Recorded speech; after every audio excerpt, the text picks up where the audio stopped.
1 Jean chapitre 5, le verset 6 à 8.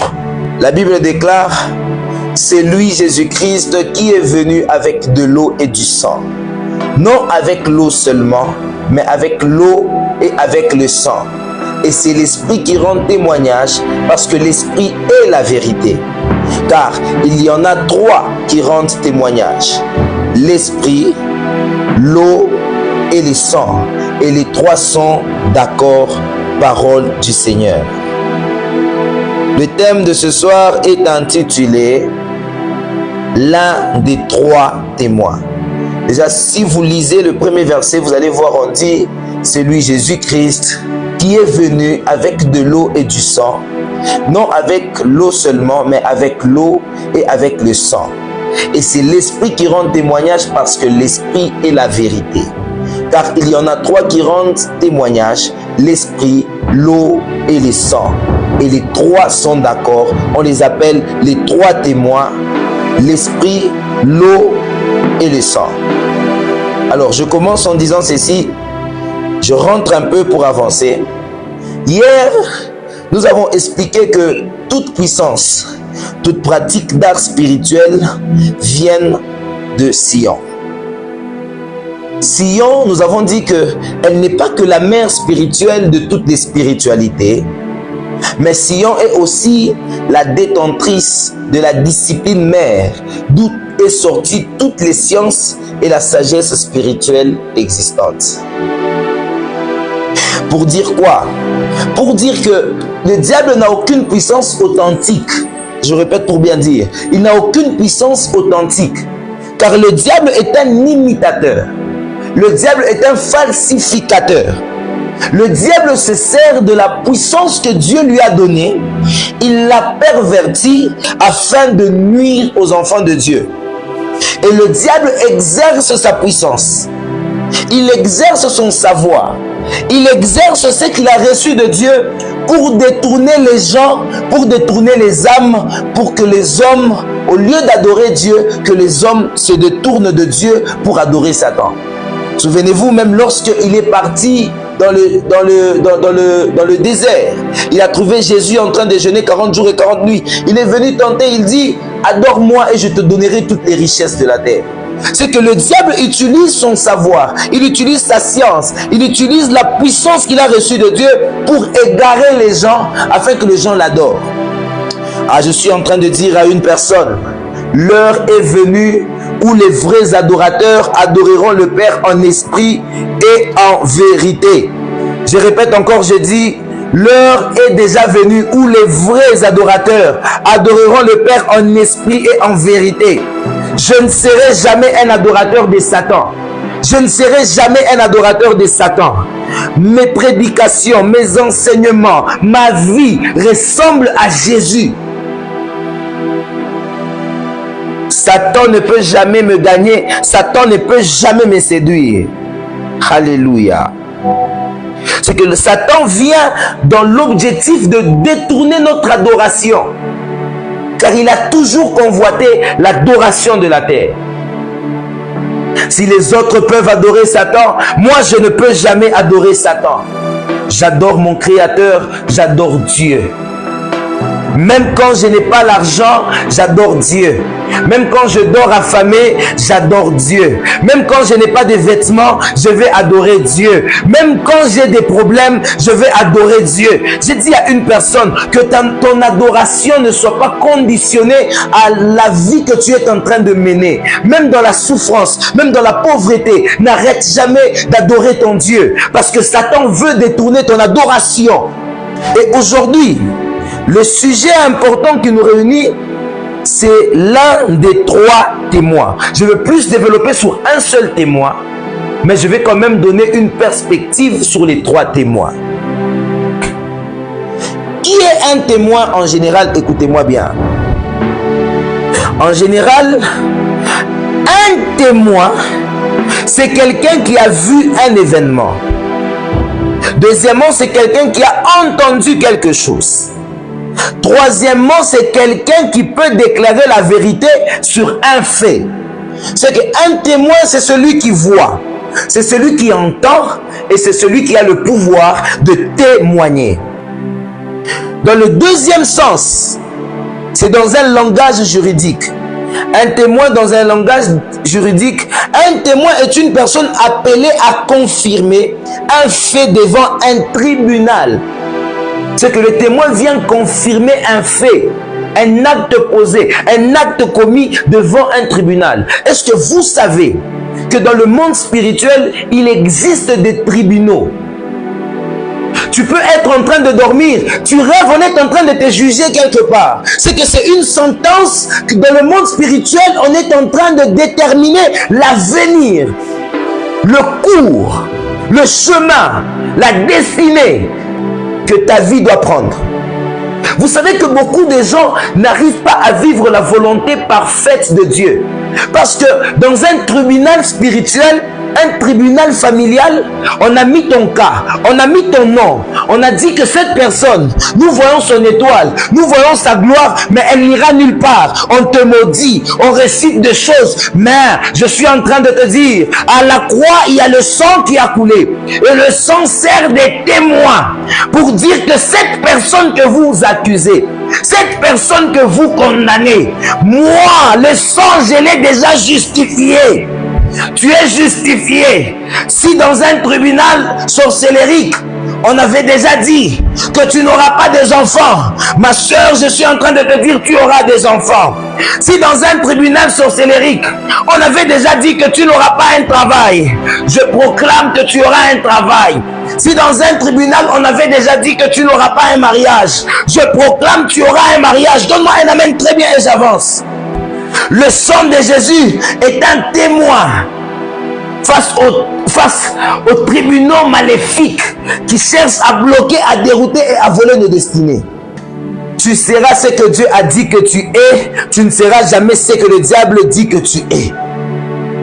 Tu seras ce que Dieu a dit que tu es, tu ne seras jamais ce que la sorcellerie détermine. La sorcellerie ne peut pas donner une direction à ta vie. Dans un sens biblique, par exemple, dans le premier épître de Jean, le mot grec utilisé est martyr. Quand on parle de témoin, on parle de martyr. 1 Jean chapitre 1, le verset 2. La Bible déclare, car la vie a été manifestée et nous l'avons vue et nous lui rendons témoignage. C'est que nous l'avons vu et nous sommes des martyrs. C'est que selon la Bible, un témoin, c'est celui qui atteste une vérité concernant Dieu, celui qui confirme un événement réel, celui qui rend témoignage par ses paroles et parfois par sa vie. Un martyr ne rend pas témoignage que par sa parole, mais il rend témoignage aussi par sa vie. J'aimerais dire quoi? Lorsque nous acceptons Jésus-Christ, nous devenons des témoins. La Bible déclare, vous recevrez une puissance et vous serez mes témoins. Ce que la Bible veut dire, vous serez mes martyrs. Accepte de mourir pour l'évangile. Je dis, accepte de tout perdre pour Dieu. Celui qui perdra pour Dieu, il gagnera plus.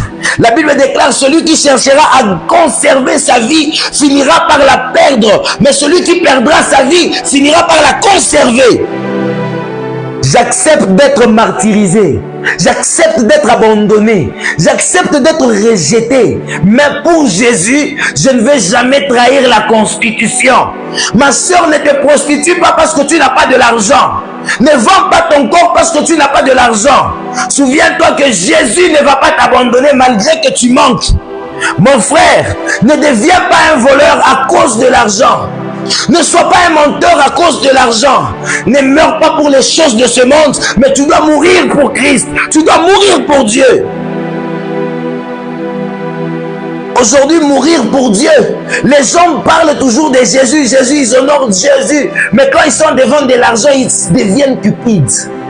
S'il faut pécher, ils pêchent sans tenir compte même du Jésus qu'ils prient. C'est que quand tu es un témoin de Jésus, quand tu as reçu Jésus, tu es un témoin de Jésus, tu es un martyr de Jésus. Ta vie doit ressembler à Jésus. Tu dois marcher comme Jésus. Tu dois manifester la puissance aussi comme Jésus. un témoin en Jésus est celui qui manifeste la puissance comme Jésus. Tu es martyr, pas pour commencer à dormir, à fainéanter, mais pour manifester la puissance de celui qui a donné sa vie à la croix. Oh, j'annonce aux sorciers, vous allez regretter cette année. Vous allez regretter cette année parce que je veux manifester la puissance de celui qui m'a sauvé. Vous savez, les combats de la famille, ce sont des combats qui ne terminent pas. Qu'on ne vous mente pas en disant que non, le combat de ta famille est terminé. C'est un combat qui dure des siècles et des siècles. Mais on domine le combat de la famille lorsqu'on s'élève en esprit. Lorsqu'on monte en puissance. Fais l'effort de monter en puissance, tu verras que le combat de ta famille sera un petit jeu pour toi. Tu es dominé par les sorciers de la famille parce que tu n'es pas plus puissant que eux. Reçois la puissance ce soir dans le nom de Jésus. Manifeste la puissance ce soir. Pierre et Jean étaient capables de dire à un paralytique, je n'ai ni or ni argent à te donner, mais ce que je te donne, je te le donne dans le nom de qui? De Jésus. Reçois-le, reçois ta guérison. Le monde doit trouver chez les chrétiens ce que le monde n'a pas. Nous devons produire ce que le monde manque. Nous devons produire les miracles. Le monde doit être étonné. La saison de l'étonnement vient d'arriver. Tu t'es endormi pauvre, mais tu te réveilles avec un miracle qui t'introduit dans la richesse. À 12h, tu n'as pas la nourriture dans la maison. À 15h, tu as un appel qui remplit ta maison de provisions. Le monde attend avec un ardent désir la révélation des fils de Dieu. Le monde n'attend pas nos calomnies. Le monde n'attend pas nos discours persuasifs. Le monde attend la révélation, la révélation. Deutéronome chapitre 19, le verset 15. Oh, je sens la puissance de Dieu.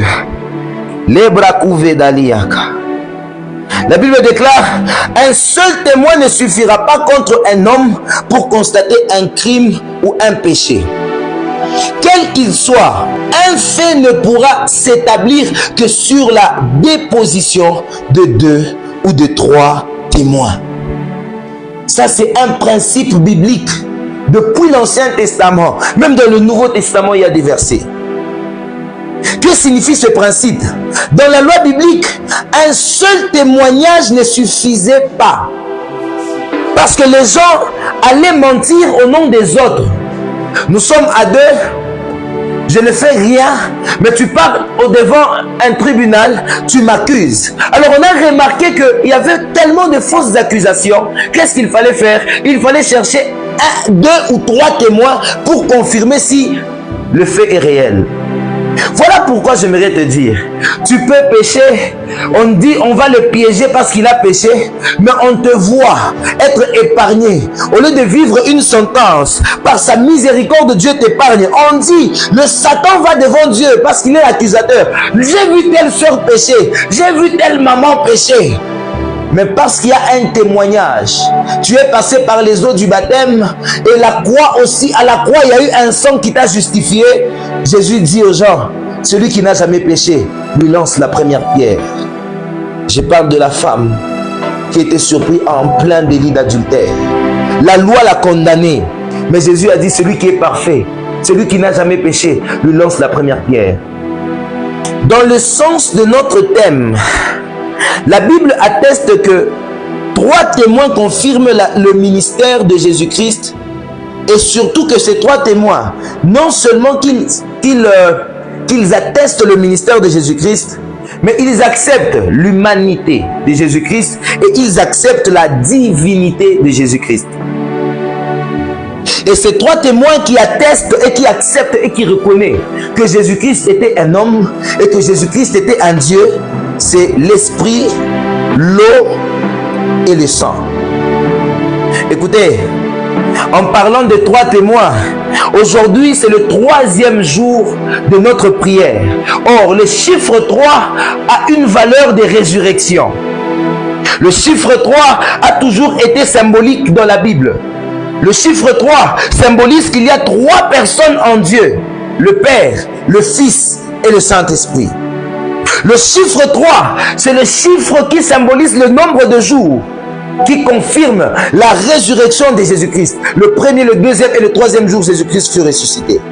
Le chiffre 3 confirme que le jour que Jésus était en train de mourir, à la croix, il y avait 2 voleurs à côté de lui. C'est qu'il y avait Jésus et 2 voleurs. C'est qu'à la croix, Jésus a été crucifié avec deux voleurs qui a fait qu'il y avait 3 personnes le jour de la crucifixion de Jésus. À la montagne de transfiguration, il y avait 3 personnes. Le chiffre 3 s'est encore répété. Il y avait Jésus, Moïse et Élie. Je proclame, parce que c'est le 3e jour de cette prière, que tout ce qui était déjà mort dans ta vie commence à ressusciter. Le chiffre 3 est tellement symbolique que tout ce qui était déjà mort dans ta vie commence à ressusciter dans le nom précieux du Seigneur Jésus. Que tes finances ressuscitent. Ressuscite de toute honte. Ressuscite de tous tes échecs. Même si tu as raté ton mariage, je te dis ressuscite, Dieu va t'aider. Je prophétise parce que c'est le 3e jour que la restauration affecte ta vie et que la résurrection t'accompagne ce soir. Que ton mariage qui a été ensorcelé, qui a été bloqué, que ton mariage qui a été bloqué, que ce mariage-là soit libéré. Les enfants qu'on a bloqués dans ton ventre, que ces enfants-là soient libérés. Le travail qu'on a déjà bloqué, que ce travail-là soit libéré. Pourquoi ces 3 témoins? L'apôtre Jean voulait prouver que Jésus-Christ était réellement le Fils de Dieu. À l'époque, il y avait certains faux enseignements qui disaient que Jésus était un mythe, que Jésus n'a jamais existé. Je vous dis que Jésus a déjà été là, il existait, il est le Fils de Dieu, parce qu'il y a 3 témoins, il y a 3 personnes, il y a 3 éléments, il y a 3 choses qui sont en train de rendre témoignage que Jésus-Christ est Fils de Dieu, il est Dieu et qu'il a existé. Et il parle de l'eau, il parle de l'esprit et il parle du sang. Que symbolise chaque témoin avant que j'entre maintenant dans le message est compris? L'eau venait confirmer que Jésus est passé par les eaux du baptême. Et par les eaux du baptême, le Saint-Esprit est descendu sur lui. Et les cieux se sont ouverts en disant, celui-ci est mon fils bien-aimé en qui je mis toute mon affection. Ce qui témoigne que nous sommes enfants de Dieu, c'est parce que nous sommes passés par l'eau du baptême. Tu n'es jamais passé par les eaux du baptême. Non, ne te dis pas chrétien. La preuve que nous sommes chrétiens, c'est parce que nous sommes passés par les eaux du baptême. Tu n'as jamais été baptisé, fais le tout pour être baptisé. Même Jésus devait passer par un baptême. Il devait suivre le processus. L'eau devait témoigner que réellement Jésus-Christ était un homme. Réellement il était le Fils de Dieu. Réellement il a reçu l'onction. Il a reçu le Saint-Esprit après son baptême. Le temps est arrivé où on doit donner notre vie à Jésus. Donnez vos vies à Jésus. Donnez vos vies à Jésus. Tu n'as jamais été baptisé, tu n'es pas enfant de Dieu. Tu n'as jamais été baptisé, tu n'es pas enfant de Dieu. Va te faire baptiser. L'eau doit être témoin de ta conversion. Qu'est-ce qui prouve que nous sommes chrétiens? Nous sommes chrétiens parce que nous sommes morts avec Christ et ressuscités avec Christ. Le baptême symbolise la mort en Christ et la résurrection avec Christ. Le sang représente la mort sur la croix. Le sang est le symbole de la souffrance de Jésus pendant qu'il vivait dans la chair. Voilà pourquoi lorsqu'il ressuscite, il arrive devant Thomas. Thomas n'acceptait pas. Il lui dit, regarde mes mains. Il est resté avec les preuves des blessures que j'étais un homme, j'étais un humain, j'ai été frappé, je versais mon sang, le sang d'une nouvelle alliance. Une alliance qui nous justifie. Aucun sorcier ne peut me condamner parce que mon Dieu m'a justifié à la croix il y a plus de 2000 ans. Aucune sorcellerie ne peut me retenir captif. Pourquoi? Parce que à la croix, le sang a été versé. Le sang témoigne que je suis sauvé.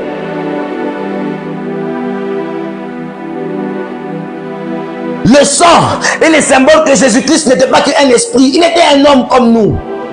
Un esprit n'a pas le sang, un homme a le sang. Pour attester qu'il était fils de Dieu, mais en étant fils de Dieu, il était Dieu lui-même encore. Et l'esprit, le Saint-Esprit rend témoignage à son baptême. Pas seulement à son baptême, le Saint-Esprit a rendu témoignage de Jésus par les œuvres de miracles, de puissance et de guérison. Nous guérissons, nous opérons des miracles parce que l'Esprit de Dieu qui est en nous, j'ai envie de dire quelque chose. Le temps est arrivé où on n'aura plus besoin de se justifier que nous sommes chrétiens. On n'aura plus besoin de justification. Non. Je n'ai plus besoin de me présenter qui je suis. Regardez juste mes œuvres et vous allez savoir qui je suis. Regardez juste ce que je fais et vous allez savoir qui je suis. Un chrétien ne se justifie pas. Moi aussi je suis chrétien. Opère les miracles. Vis bien dans la société. Évite les péchés. Les gens vont voir la différence par ta vie et par ce que tu manifestes. Beaucoup de chrétiens ne manifestent plus la puissance de Dieu parce qu'ils n'ont pas la vie en eux. Celui qui n'a pas la vérité ne peut pas produire les œuvres de la vérité. Celui qui n'a pas la puissance ne peut pas agir et démontrer les œuvres de la puissance, jamais de la vie.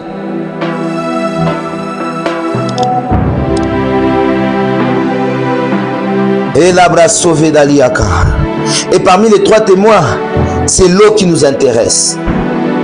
Écoutez-moi très bien ici, on veut prier.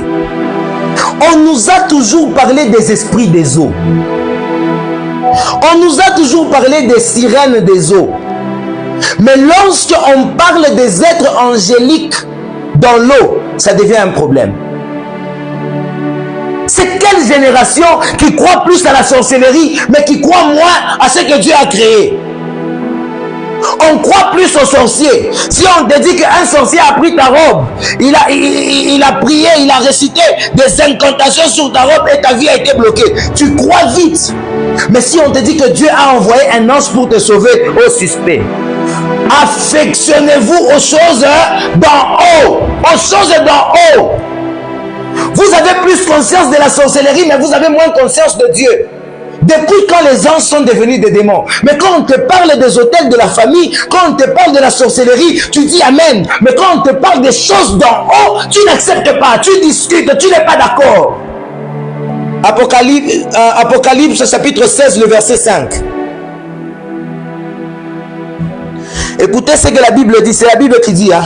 Et j'entendis l'ange des eaux qui disait, j'entendis qui? L'ange des eaux. Pour te dire que dans les eaux que Dieu a créées, il n'y a pas que les maniwata, il n'y a pas que les sorciers, il n'y a pas que les sirènes, il n'y a pas que la sorcellerie dans l'eau.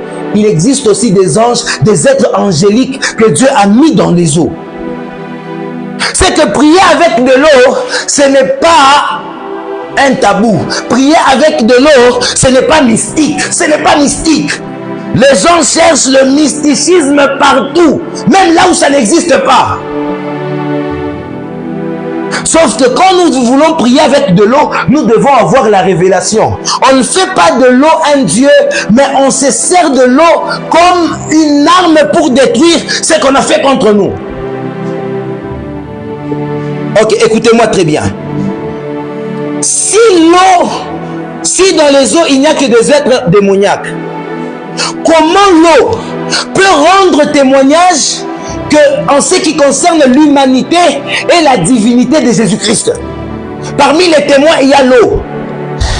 Si dans l'eau, il n'y a que les démons, comment un endroit où il n'y a que des démons, cet endroit va rendre témoignage que Jésus-Christ est un Dieu? Comment? Expliquez-moi. Je répète encore, je dis encore ceci. Si dans l'eau, il n'y a que les démons, comment expliquer que Jacob bénit Joseph en lui accordant non seulement la bénédiction d'en haut, mais il lui donne aussi la bénédiction des eaux en bas? Genèse 49, verset 25. Genèse 49, verset 25. La Bible déclare, c'est l'œuvre de Dieu ton Père qui t'aidera. c'est l'œuvre du Tout-Puissant qui te bénira des bénédictions des cieux en haut, des bénédictions des eaux en bas. La Bible ne parle pas que de la bénédiction des cieux, mais on parle aussi de la bénédiction des eaux en bas. Ok. Pourquoi Dieu a demandé à Moïse de frapper le Nil comme première punition de Pharaon? Pourquoi? Exode chapitre 7, le verset 15. On va prier avec de l'eau. Je dois vous expliquer certaines choses. Va vers Pharaon dès le matin. Il sortira pour aller vers l'eau et tu te présenteras devant lui au bord du fleuve. Pharaon sortira le matin pour aller vers quoi? Vers l'eau. Écoutez-moi très bien. Pharaon ne puisait pas seulement sa force dans l'eau, mais l'économie de Pharaon, l'économie de l'Égypte dépendait de l'eau. Alors pour frapper Pharaon, il fallait frapper sa force. Il fallait frapper sa puissance financière. Nous avons appris en histoire, on nous a dit, sans l'Égypte est un cadeau du Nil. Sans le Nil, l'Égypte sera un désert. C'est que la richesse, la puissance de l'Égypte, c'était l'eau. Alors Dieu, pour paralyser Pharaon, il devait frapper les eaux de l'Égypte. Que Dieu commence à paralyser la force de tes ennemis. La puissance des maris et des femmes de nuit qui sont dans les eaux. Je les frappe ce soir. Ah, l'eau que tu vas utiliser va détruire les maris et les femmes de nuit. Je répète, l'eau que tu vas utiliser va détruire les maris et les femmes de nuit. Va détruire tout ce qui vient des eaux. Tu vas détruire tout ce qui est mystique. Dieu savait que la force de Pharaon c'était le Nil. La force de l'Égypte c'était le Nil. Comment expliquer que tout un peuple tirait sa force des eaux?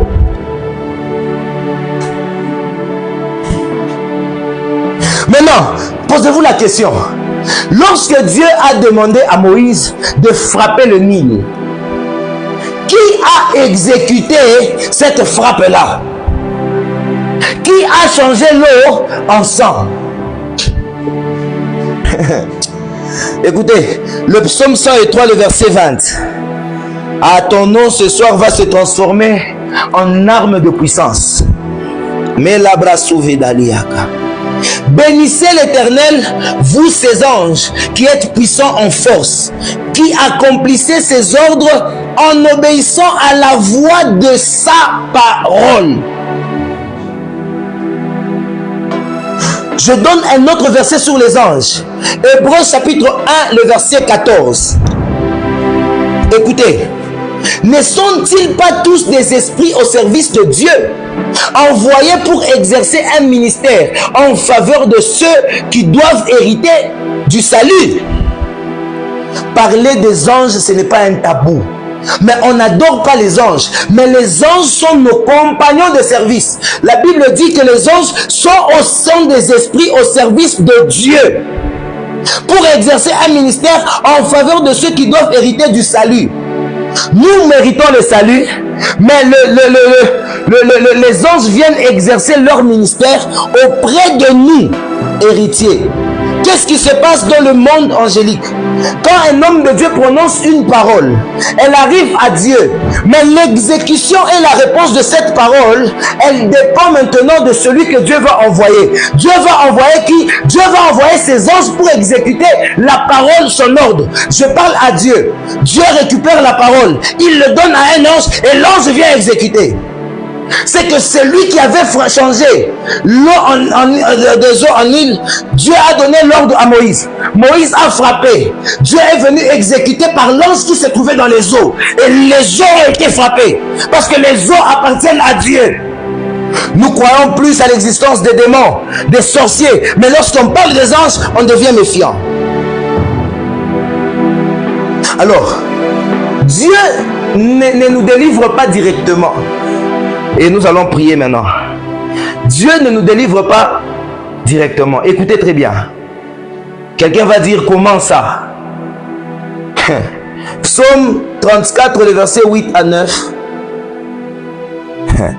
La Bible déclare ceci: l'ange de l'Éternel campe autour de ceux qui les craignent et les délivre. C'est que dans chaque domaine de la vie, quand Dieu veut protéger quelqu'un, il envoie son ange. Quand Dieu veut protéger quelqu'un contre la destruction, il envoie un ange. C'est que l'ange de l'Éternel campe autour de ceux qui craignent Dieu et il commence à les arracher au jour du danger. Maintenant, toi qui ne crois pas aux anges, c'est que qui te protège? Qui campe autour de toi? C'est les casseroles ancestrales? C'est les fils qu'on t'a mis dans la hanche? Ou ça, c'est quoi? Pour dire que les esprits impurs des eaux ont pour mission de te ravir le pouvoir économique qui se cache dans les eaux. Les puissants hommes mystiques qui ont de l'argent ont eu à contracter leur force venant des eaux. Mais ce soir, l'ange de l'Éternel qui campe autour des enfants de Dieu, qui campe dans les eaux, que cet ange-là commence à détruire par ton eau tout pouvoir mystique et sorcellerie qui dérange ta vie. Dans le nom de Jésus, les 10 premières personnes qui me donnent un amen, que ton eau commence à frapper les esprits qui sont dans les eaux. Je dis à une personne, quand tu es possédé par les esprits des femmes et des maris de nuit, tu ne vivras jamais l'émergence dans le domaine financier. Parce que la bénédiction qui est censée t'appartenir, être attribuée à toi, sera bloquée sur les eaux par les puissances de mari et de femmes de nuit. Regardez, les gens qui ont des maris et des femmes de nuit, souvent, ce qui est affecté et ce qui est touché dans leur vie, c'est les finances. Que l'ange de l'Éternel commence à détruire, que Dieu ordonne un ange ce soir pour détruire les esprits qui sont dans les eaux, parce que dans les eaux il y a aussi un ange de l'Éternel, que l'ange de Dieu qui gouverne les eaux, que cet ange-là commence à détruire les esprits des eaux par ton eau. Que l'ebra sauve talia brasantaliaka. Tiens ton nom, nous allons détruire des choses. L'ebra sevandelia brasuvegandeliaka. Que Dieu bénisse sa parole. Nous allons maintenant prier. L'ebra sandelia brashaga. Candelibrevos. L'ebra souveda.